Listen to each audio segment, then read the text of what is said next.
This is an example from your book 332, 5b3. So in this example, we have a spring that acting on a thin homogeneous bar. And this bar has a weight W equals 15 pounds. And it's on at position 1, this spring is unstretched. And I think on the book is given theta is this angle. So it says when theta equals 0, when the bar is straight up and there's no stretch in the spring. So delta x in the spring is 0. And we also know we want to determine what is the angular speed of the bar at theta equal to 0.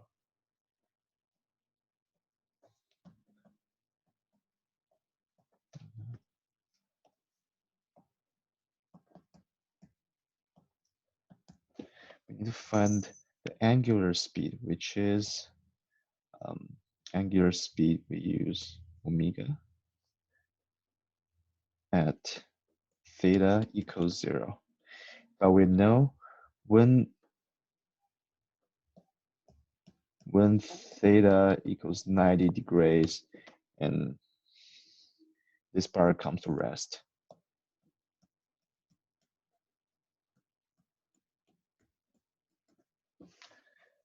So we want to know what's the speed when theta equals 0.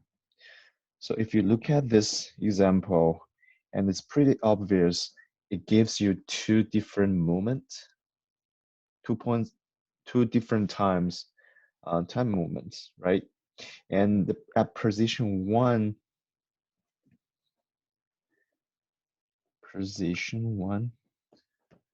at position 1, let's assume that's the initial position when you have the bar straight up and there's no stretch in the spring.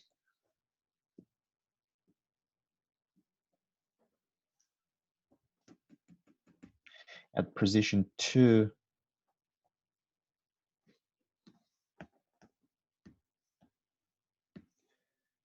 at P2, and we have the 90-degree angle of theta.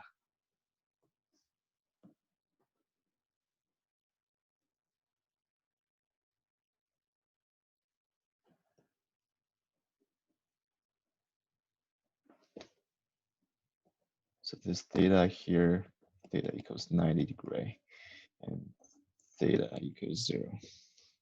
And we want to find out what is that omega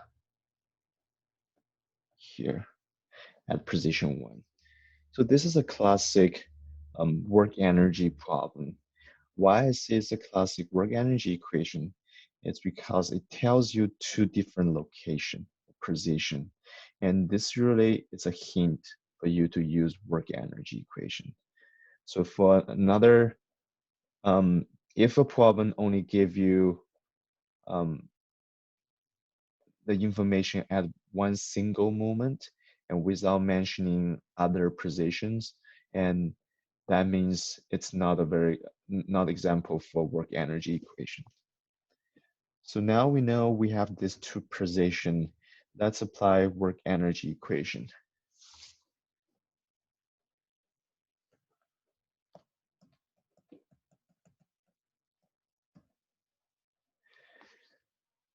So the equation for work energy equation is T2 plus T2 plus V2 equals T1 plus V1 plus the work done from non-conservative forces.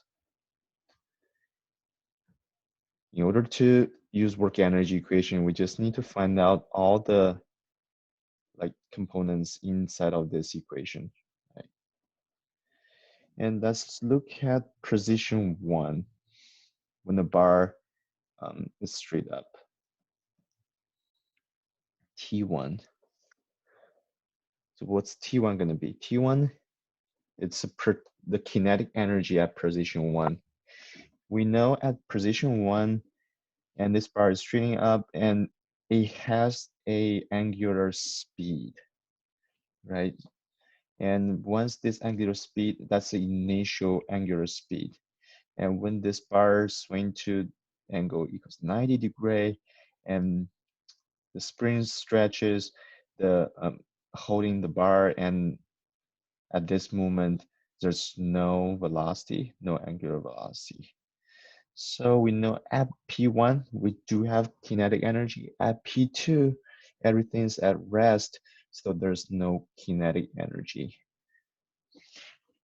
Since it is a rigid body, so the kinetic energy can be written at two special points. We mentioned either you can pick the mass center, or you can pick, like we mentioned last time, we have two different ways. The first approach is you pick mass center, which is G, and in that case, your kinetic energy equals to 1/2 mvg squared plus 1/2 ig omega squared. Another approach we can do is to pick a special point, O, let's say, and that VO has zero velocity. In that case, T2 can be written as 1/2 IO omega squared. So we have these two different approach. Either one works. And let's look at this problem. Can we use approach 1, or should we use approach 1 or approach 2? For approach 1, you need to find mass center. It's easy to identify where's the mass center for a bar. And you can find mass center for all rigid bodies, right? You can always pick approach 1, since you will know where's the mass center. And you can also pick a special point O if the velocity of O equals 0. Let's look at this rigid body bar here. Do we have a point that has 0 velocity? Yes, we do. This bar is fixed at this point. Let's call that point O. As you know, point O is kind of this instant center of this bar. This bar is rotating about point O. Point O doesn't move on either direction, so point O has 0 velocity. So we do have that special point in this example. Therefore, we can either use approach 1 or 2. If let me just use approach 1, you can try approach 2 on your own. If we use approach 1, and our kinetic energy at position 1, it's equals 1/2 mvg squared plus 1/2 ig omega squared.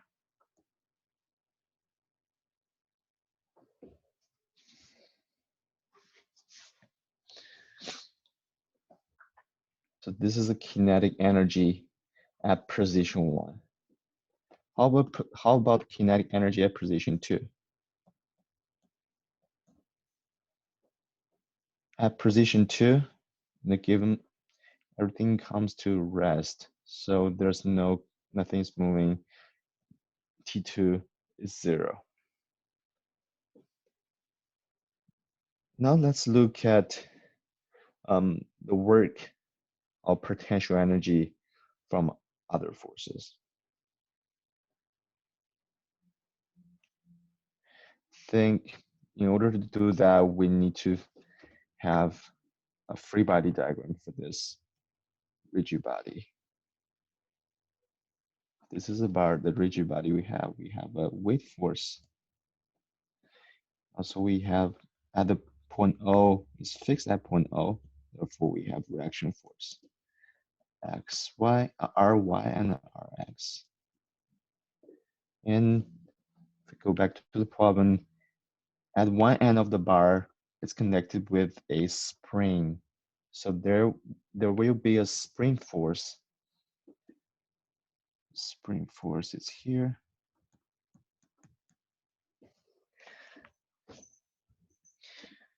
And so we need to consider work done from all those forces.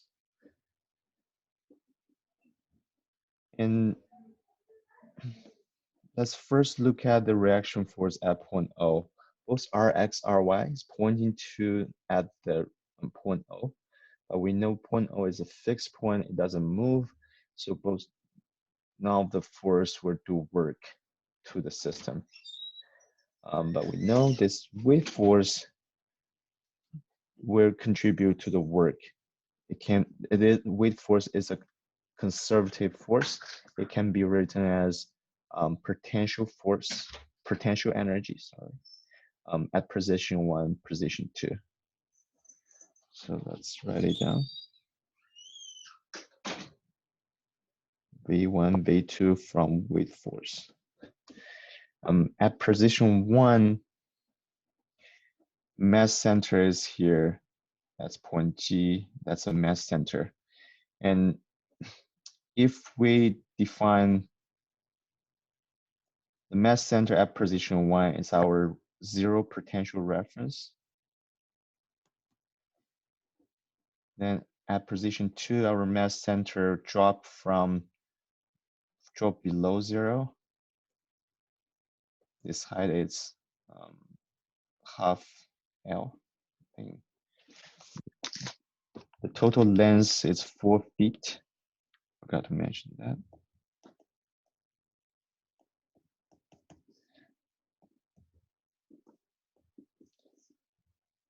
For the drop of height, it's 2 feet or half L.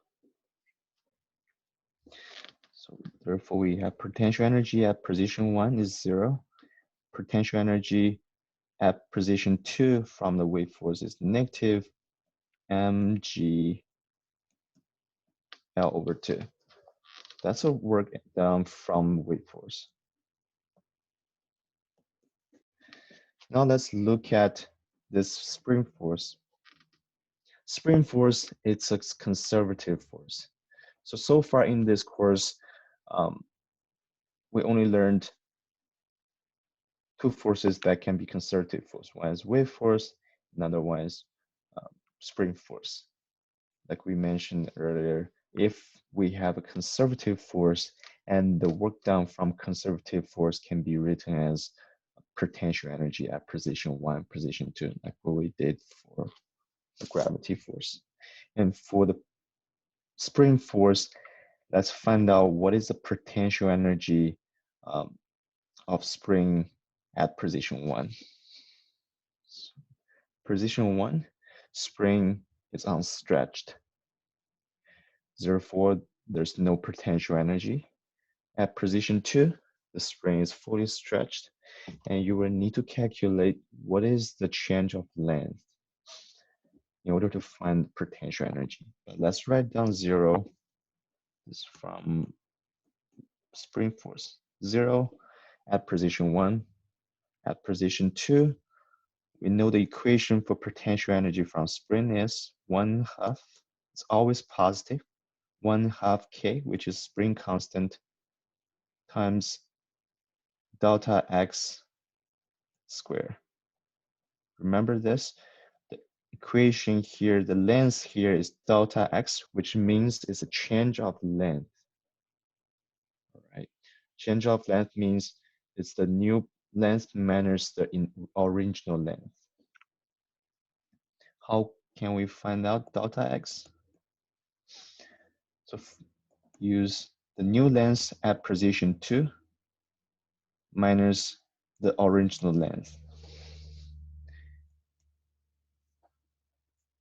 How do we find L2, the new length? New length here, this will be L2. L2, we can use this triangle to find L2. On your book, we know this height difference here is 6 feet. And this bar, the total length of this bar is 4 feet. So we can easily find out what is L2. L2 equals square root 6 square plus 4 square. Okay, now we have L2. L2 equals 6 square plus 4 square, square root, minus the original length. How can we find original length if we have a spring problem? Let's come back here. We know the height difference between point O and point B. This is point B. This is 6 feet. And we know the bar is 4 feet. The original length of the spring can be calculated by using 6 feet minus 4 feet, which is 2 feet. So the original length is 2 feet. If this makes sense.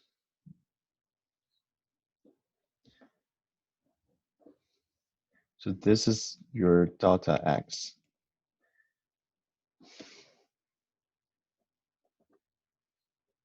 Okay, now do we have other forces? These two forces will not do work to the rigid body. This one, it's a conservative force. We already considered that. The spring force is another conservative force. We consider that as well. So now we have all the components for work energy equation. We can start plugging everything into the equation. So T2 plus V2. T2 is 0. V2 is negative mg L over 2. Because T1 plus V1 plus U, the work done from non-conservative forces. So T1, we know it's 1/2 mVg square plus 1/2 Ig omega square plus T2. Oh, sorry, excuse me, T1. Oh, sorry, T1 plus V1. You need to find V1. V1 is 0. Let's copy 0. And we need to add the work done from non-conservative force. In this problem, we don't have work done from non-conservative force. Right, so that term is 0.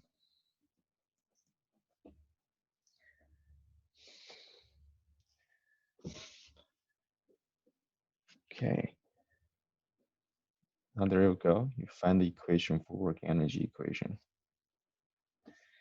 And if you look at this equation,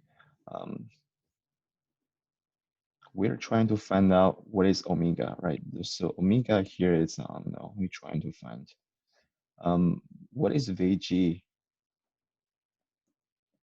and what is Ig. So Ig is the moment inertia of this rigid body. And do we know anything about this moment inertia? So we know it's I think, let me read this problem. Dr. Liu, Yes.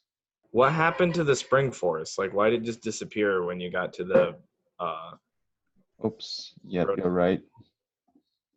Sorry about that. Forgot to add that. So yes, Cole is right. I forgot to add the spring potential energy from my spring force.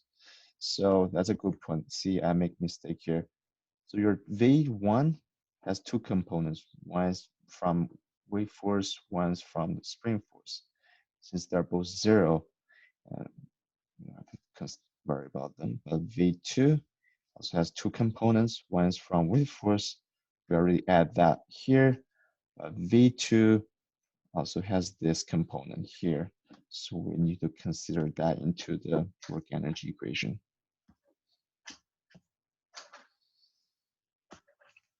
here we should have 1/2 k delta x squared. Now we have added the spring potential into our equation.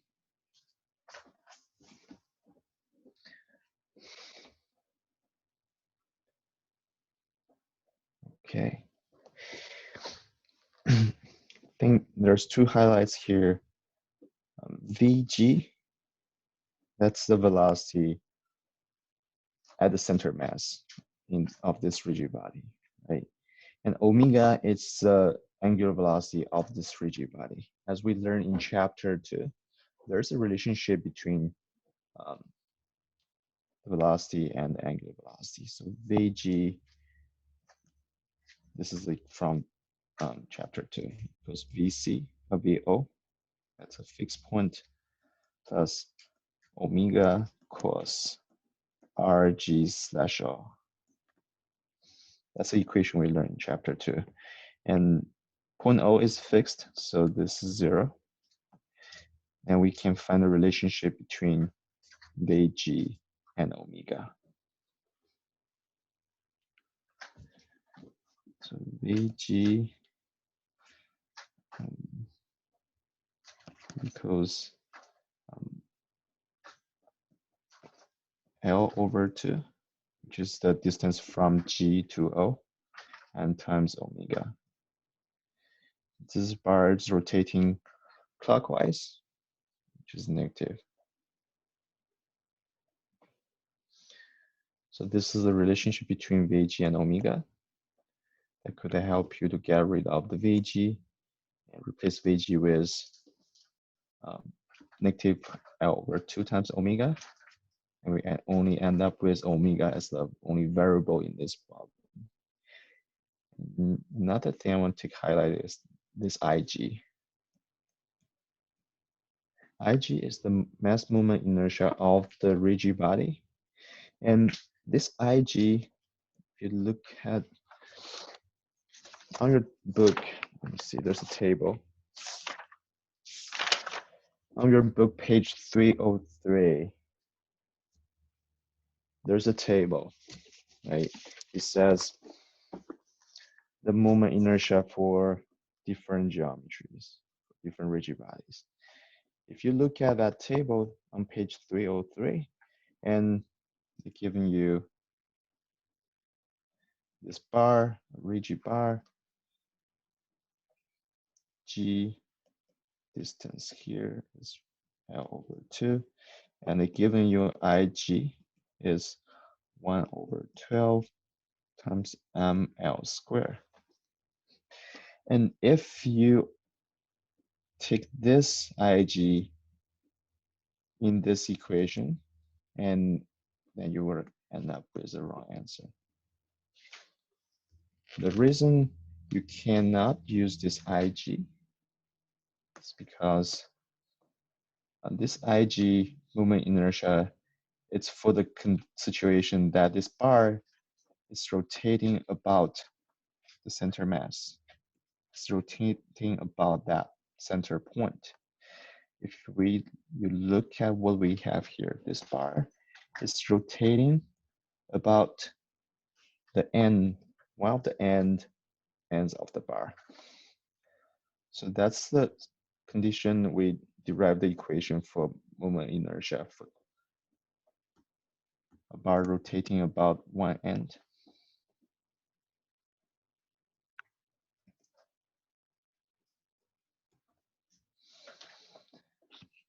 So if the bar is rotating about one end, well, this end Ig is 3m L squared over 3.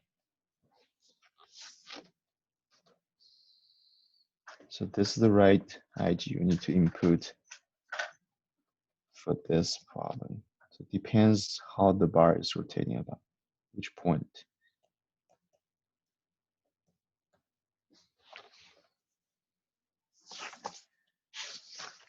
And now we know what is Ig, what is Vg in your work energy equation? Omega is the only unknown to solve. And I'm sure you can solve what is omega. Okay, that's this example problem.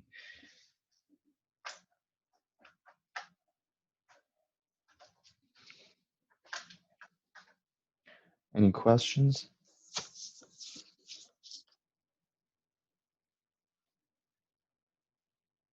And this problem reminds me of one of the homework problem.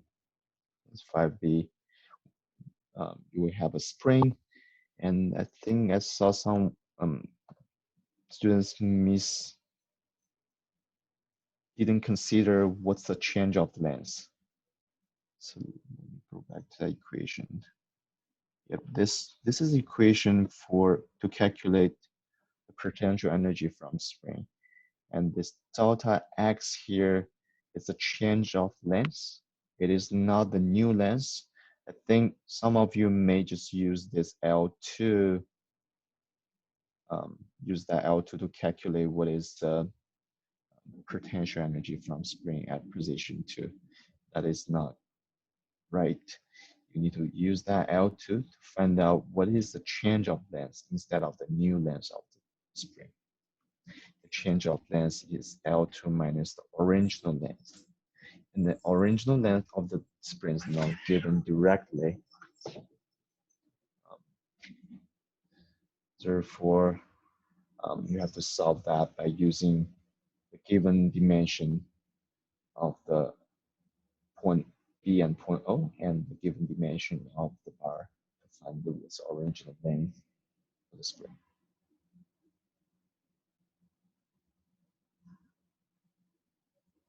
So how is that length 6 again? It's given on your book.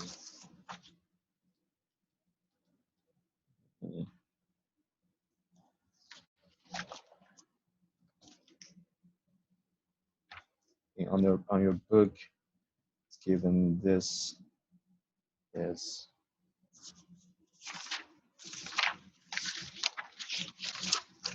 6 feet, and L is 4 feet.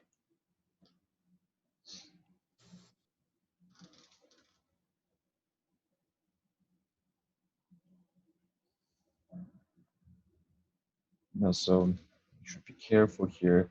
The mass of the bar is not given directly. We know the weight force, which is 15 pounds, and the mass is to be calculated by using force divided by G.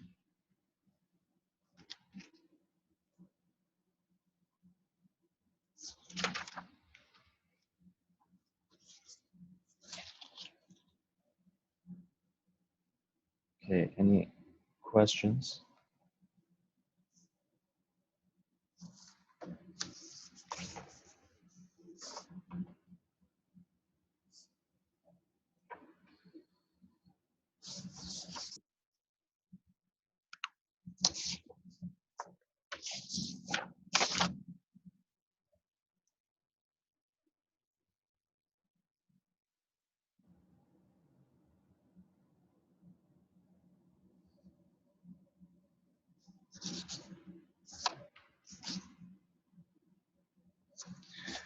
Okay.